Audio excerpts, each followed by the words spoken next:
Hello student, crack UP board exam YouTube channel में स्वागत है। आज हम आपको क्लास 10th का साइंस के सब्जेक्ट का सिलेबस बताने जा रहे हैं कि आपको साइंस में क्या क्या पढ़ना होगा, किस टाइप से आपको सिलेबस पढ़ने हैं और कितने चैप्टर हैं, कितने साइंस फिजिक्स में, कितने आपकी केमिस्ट्री में, कितने बायो में। तो आज की इस वीडियो में हम आपको सब बताने जा रहे हैं। तो सबसे पहले आपको चैनल को सब्सक्राइब कर लेना है। वीडियो को पहली बार वॉच कर रहे हैं तो सबसे पहले नोटिफिकेशन बेल को ऑन कर लीजिए, जिससे कि अगली वीडियो का नोटिफिकेशन आपके पास सबसे पहले पहुंचे। तो चलिए वीडियो को स्टार्ट करते हैं। तो यूपी बोर्ड एग्ज़ाम 2025 में जितने बच्चे पेपर देने जा रहे हैं, तो सबसे पहले आपको पढ़ाई स्टार्ट करने से पहले आपको सिलेबस पता होना चाहिए कि क्या क्या आपके साइंस के सिलेबस में। ठीक है, तो सबके चाहे वो एसएसटी हो, हिंदी हो, इंग्लिश हो, आपका साइंस हो, तो सबसे पहले आप सिलेबस को ही देखते हैं कि कितने चैप्टर दे रखे हैं, पहला चैप्टर कौन सा है, कितने चैप्टर केमिस्ट्री में, साइंस में, जो भी आपका सब्जेक्ट हो। ठीक है, तो आज हम यही आपको साइंस में बताने जा रहे हैं कि कितने आपके चैप्टर हैं। तो साइंस में आपके टोटल 13 चैप्टर हैं। ठीक है, 13 चैप्टर हैं। पहला चैप्टर कौन सा है? पहला चैप्टर हमारा रासायनिक अभिक्रियाएं एवं समीकरण। उसके बाद दूसरा चैप्टर है अम्ल, क्षारक एवं लवण। उसके बाद है धातु और अधातु, कार्बन एवं उसके यौगिक, कार्बन एवं उसके यौगिक। तो ये कितने आपके 4 चैप्टर जो हैं, ये आपके टोटल 4 आपके ये क्या हैं, शुरू के केमिस्ट्री के। ठीक है, तो 4 आपके केमिस्ट्री को। उसके बाद 5 है आपका जैव पराक्रम, नियंत्रण एवं समन्वय, जीव जनन कैसे करते हैं, आनुवांशिकता। तो अब ये 4 आपके स्टार्टिंग के हो गए। ये आपके हैं बायो के। ठीक है, तो ये किसके हैं? आपके बायो के।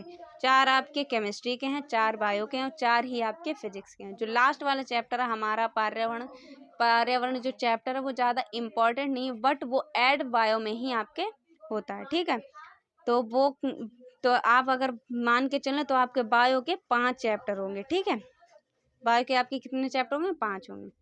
उसके बाद 9 आपका है। 9 चैप्टर आपका होगा प्रकाश का परावर्तन तथा अपवर्तन, मानव नेत्र एवं रंग बिरंगा संसार। और उसके बाद आपका विद्युत। उसके बाद आपका है विद्युत धारा के चुंबकीय प्रभाव। और लास्ट आपका जो चैप्टर है वो है हमारा पर्यावरण। ठीक है, तो आपके टोटल कितने चैप्टर होगा? 13 चैप्टर होगा। ठीक है, 4 आपके केमिस्ट्री के, 4 आपके फिजिक्स के और 5 आपके बायो के। ठीक है, तो टोटल आपके 13 चैप्टर हो गए। तो ये है आपके साइंस के चैप्टर, जिसको आपको कंप्लीट करना है जितनी जल्दी हो सके। सबसे पहले आपको क्या करना है? सिलेबस को कंप्लीट करना। और आपको साइंस लाइटली नहीं लेना। साइंस आपके लिए जो 10th क्लास में आप आ चुके हैं, तो आपका जो सब्जेक्ट मेन होते हैं, साइंस है, मैथ है, इंग्लिश, ये आपके मेन सब्जेक्ट हैं। तो सबसे ज़्यादा आपको किस पे फोकस करना है? साइंस पे। साइंस को आपको रोज पढ़ने होंगे सभी सब्जेक्ट। साइंस आपको कम से कम रोज आपको 1 से 1.5 घंटा आपको साइंस को रोज देना हो। जो भी चैप्टर आपको पढ़ाया जाए, जैसे आपको पढ़ाया गया रासायनिक समीकरण एवं रासायनिक अभिक्रिया एवं समीकरण। ठीक है, तो आपको जो करवाया जाए, अगर आप उसको रोज रिवीजन करते हैं तो आपका साइंस आराम से निपट जाएगा। बहुत से बच्चे क्या करते हैं, जैसे आज ये वाला चैप्टर मतलब पढ़ाया गया कि रासायनिक अभिक्रिया एवं समीकरण, उसके कुछ चीज़ें पढ़ाएंगे, तो बच्चों ने क्या सोचा कि चलो छोड़ो कल पढ़ते हैं। तो इसका ऐसा नहीं। अगर आप कहीं भी कोचिंग ऑफलाइन ले रहे हैं, तो अगर आपको ये चैप्टर पढ़ाया जा रहा है, तो आप रोज़ अगर रिवीजन करते रहेंगे तो आपका जो आपको आराम से याद भी हो जाएगा और समझ भी आ जाए, क्योंकि आप पढ़ के आए हैं, तो आपके दिमाग में वो फंसा होगा।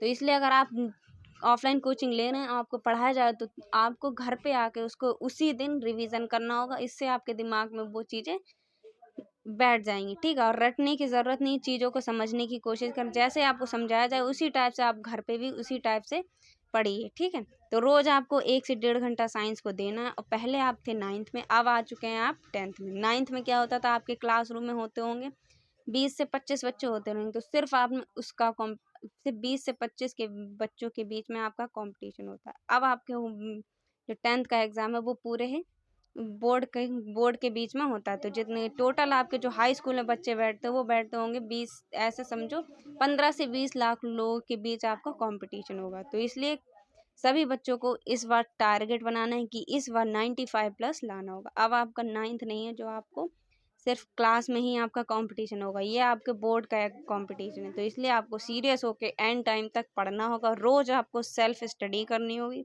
और ये आपके साइंस के चैप्टर हैं 12 मतलब 13 चैप्टर हैं। तो इसको आपको जो पढ़ाया जाए रोज़ आपको इसको रिवीजन करना होगा। इससे आपकी सेल्फ स्टडी भी ज़रूरी है। तो जो जैसे ही आपको पढ़ाया जाए कोचिंग में, उसके बाद आपको घर पे भी पढ़ना है। और स्किप अगर जिस दिन भी कर दिया, उस दिन आपका जो सिलेबस है वो क्या हो जाएगा, बढ़ जाएगा। अगर आपने एक दिन स्किप कर दिया तो फिर दूसरे दिन जाएंगे तो आपका इकट्ठा हो जाए। तो इसलिए रोज़ आपको पढ़ना होगा। तो ये वीडियो कैसी लगी एक बार कमेंट बॉक्स में बताइए। हम मिलते हैं आपसे एक और अगली इंपॉर्टेंट वीडियो में। तब तक के लिए जय हिंद, ऑल द बेस्ट।